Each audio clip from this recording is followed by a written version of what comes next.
Hi, everybody. I'm DJ Foster, one of the play-by-play voices for Grand Valley State basketball this year, and I'm joined by Kent Fisher, the longtime voice of Laker basketball. We're here to talk about the Grand Valley State prospects for the upcoming season. And Kent, obviously, the preseason polls came out recently, and both teams, both the men and women's teams, are ranked very highly. There's a lot of optimism going into the 2014-15 seasons. Well, as is Laker-like, and we like the looks of the women's team. They finished 14-12 last year, but they'd like to do better. Some injuries and some breaks confounded them last year, but Janelle Burgess has got the Laker way going. You see those T-shirts around the Fieldhouse Arena. She's recruited well, done well within the ranks of Division I, and the returning cast are just sophomores mainly, and a junior. They are stronger, I think, if I were to pick one adjective, and not in character of play, but just in physical strength. They're going to have their way underneath with the likes of Kayla Dawson and Taylor Lutz, and we won't have the services of Jill Steinmetz recovering from an injury, but they've done well in picking up a newcomer, an all-stater from Posen, Michigan, and that's Corinne Hinka, and wait till you get a load of her. She'll remind Laker fans a lot of the great Katie Wysocki of Michigan Tech of years past. They're quick, they're strong, they're young, but not necessarily inexperienced because of all the play the freshmen got last year.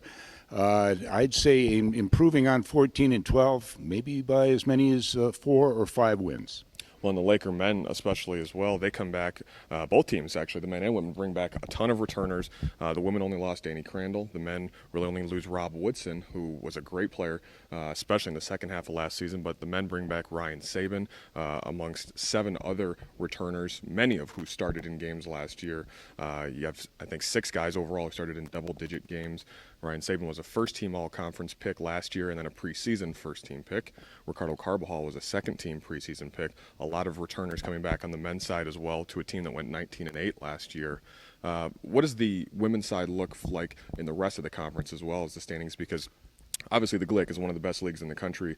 I think it was 3 straight years a GLIAC team was in the national championship game with Michigan Tech and Ashland. What do the prospects look on that side? Exactly. I don't think the strong have gotten much stronger, but some of the weaker teams have moved up. We'll have to wait and see and play that out, but Findlay in the south is strong. Grand Valley plays Hillsdale twice because Hillsdale's moved into the northern division, and that's no bargain. It never is with Claudette Charney at the helm. The Ashland Ball Club, as you mentioned before we went on the air, now has more than they did last year, and a real strong center, an all-conference center. And the North Division, well, Northern Michigan went a long way last year after the conference championship, and those Huskies from Michigan Tech are still up there. The road's still 10 hours long, but since we play them twice, both teams have to travel that 10-hour road. And right on down. Wayne State, of course, gave Grand Valley a lot of trouble, and vice versa. I don't think it's going to be any different this year than it was. Perhaps there's more parity and tougher overall. Yeah, and on the men's side especially, too, you see teams, a lot of the familiar faces, Lake Superior State, Findlay, Michigan Tech, that kind of the teams you expect to be up there. Wayne State had a little bit of a down year last year, but you expect them to be back. Walsh and Malone, 2 very good teams from Ohio that have joined the conference. Right. A lot of parity along that as well. On the women's side, I believe we talked earlier that there are a lot of returners, a lot of returning star players. The men's side, not so much. Ryan Saban is one of only 2 first-team picks that is back from last season out of 10. So some new faces we'll see certainly around the conference the entire season, both on the men's and women's side. Before we let you go, Kent, obviously Michigan State, the big exhibition game that precedes every season, comes up, and then they really get going after that. And the men start at Valparaiso on Thursday.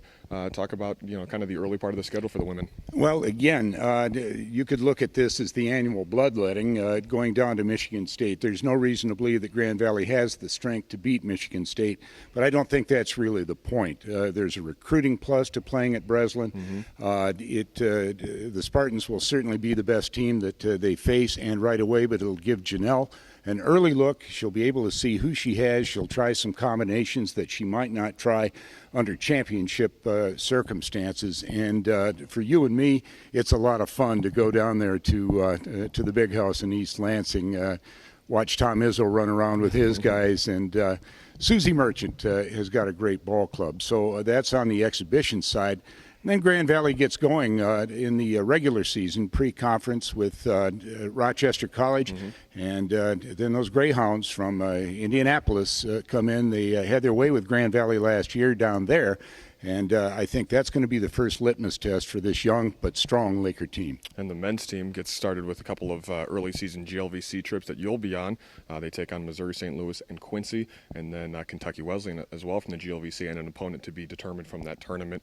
A lot of early season prospects. We really get going then at conference play in December, January, and we move right on into February and hopefully into March. So it's going to be a fun ride. Let's tee it up. I'm ready. Ken Fisher, DJ Foster will be on the radio all season long covering Laker men's and women's basketball. We're looking forward to a fun season. Make sure you listen on 107.9 FM and WTKG AM 1230 in Grand Rapids. Ken, thanks so much for your time. We'll talk to you again. Have a good season. Go Lakers.